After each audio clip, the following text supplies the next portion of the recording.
The average-sized Yuki Kawamura stands at only 5'8" in a league that is dominated by giants and athletic freaks.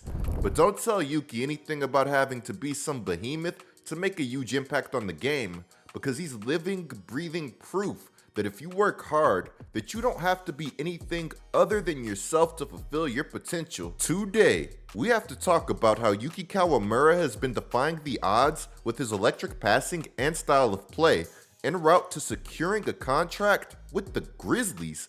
But first, I can't express enough how excited that I am to be finally getting regular season NBA basketball again. To add to the fun, I'm in my usual fantasy leagues, but I'm also playing daily fantasy on Underdog, the best and easiest way to play daily fantasy. To play on Underdog, just select 2 to 8 players, and if those players are going to go higher or lower than their projection, then just submit your lineup and you're done. And right now is a great time to join Underdog, because for opening week, you can boost your winnings for every NBA only entry by 20%. Now when you guys click the link in the description to sign up, make sure to use my code COOP, because with code COOP, you can get up to $1,000 in bonus cash along with the free pick. And it's also a great way to support the channel. Thank you, Underdog, for the sponsor. So the 5'8" Japanese superstar Yuki Kawamura would begin his basketball career in Japan, where he'd play for some elite teams like the Sanen Neo Phoenix and the Yokohama B Corsairs. And every time he touched the basketball floor, you could tell that he was destined to do big things in his career. Yuki's quickness, understanding of the game, ridiculous passing, tenacity, and overall talent would separate him from his peers. In Japan, Yuki was a superstar, but sometimes even superstars don't make the NBA. Yuki would try his luck in the 2023 NBA draft, but no team would select him. This would leave him undrafted. But Yuki's NBA dreams wouldn't die there. During the Olympics, he would prove that he deserves a shot at the NBA. During this year's Olympics, Yuki would average 20.3 points, 3.3 rebounds, and 7.7 assists. The efficiency wouldn't be pretty, but his impact for this Japan team went far beyond any statistical number. But for those numbers people who are out there, he'd do something during these Olympics that had only been done twice before him. With the entire world rooting for him against France, he'd score 29 points, get 7 rebounds, and 6 assists, taking that France team down to the wire in overtime. In the 21st century, Kevin Durant and Luol Deng are the only other players in Olympic history to have more than 25 points, 5 rebounds, and 5 assists in a game. That is some pretty elite company. And guys, France isn't just another team.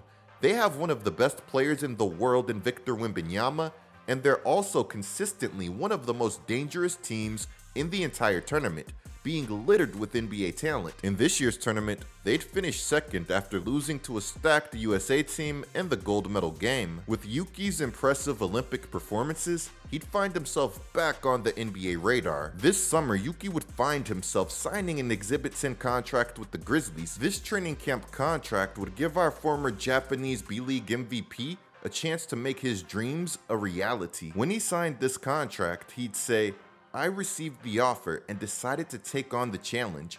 I want to make my dreams come true." In the preseason, Yuki would only average 3.4 points and 4.2 assists in 15.1 minutes off of the bench.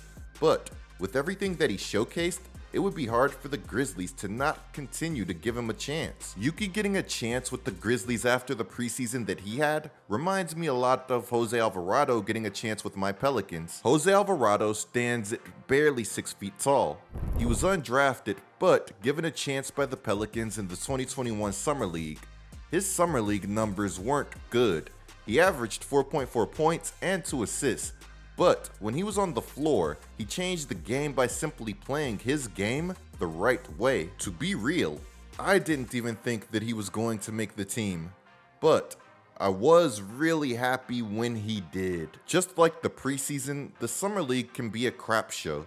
Everybody wants to show how deep their bag is, when sometimes you just need to show how well that you can play a role. So let's take a look at the Grizzlies preseason standout. My favorite thing about Yuki's game, is his passing. The way that Yuki passes the ball, it's like he's playing a game of chess. What I'm trying to say is that he passes the ball with great anticipation.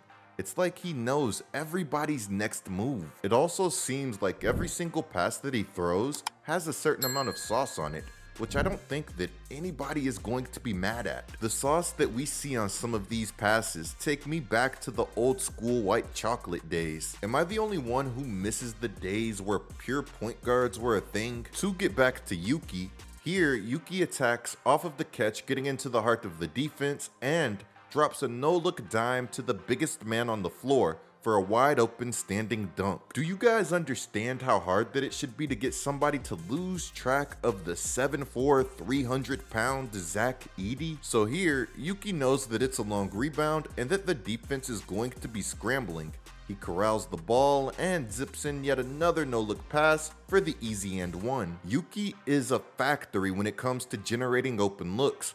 Here he uses his quickness to get the defender off balance and drives the lane with ease. The help defender is scared of giving up an open layup, which leaves the shortest player on the team with 2 men on him in the paint. Yuki, knowing this and being the unselfish player that he is, zips yet another no-look pass to an open shooter who knocks down the tray ball. Then just check out his pick and roll navigation here for the lob.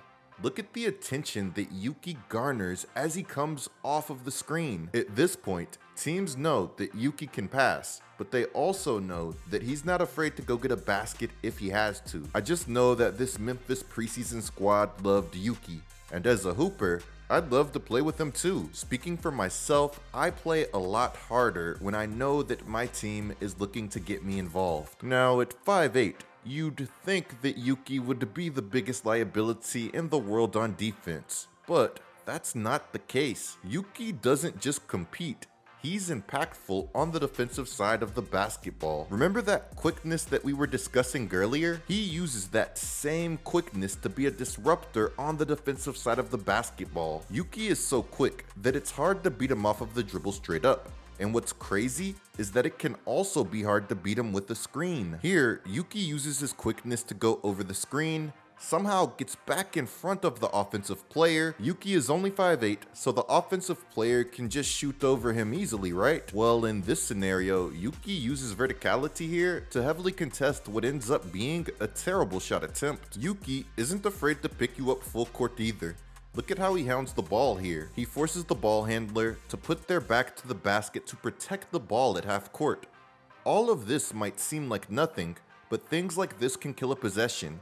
It took the opposing team nearly 14 seconds to just get into their set, but little things like this, that's what Yuki does. This guy is a winner who is only going to get better. That's why the Grizzlies converted his contract to a 2-way contract and gave him a roster spot, despite his limited preseason action. This would be something that one of Yuki's biggest supporters, Ja Morant, loved. Even Ja knows that my guy Yuki is undeniable, and what he's doing is ridiculous. How many 5'8" players do you guys know in the NBA? At just 5'8", Yuki will be the shortest player in the NBA, and just the 9th player 5'8" or shorter since the ABA-NBA merger in 1976, according to ESPN research. It's really looking like Memphis has done it again. Their unorthodox approach to player evaluation has netted them yet another potential steal. Pay attention to the way that Memphis drafts. A lot of times, this franchise takes chances on players with traits that other franchises would frown upon. Anyways guys, there's some more going on in the basketball world that I need to be covering.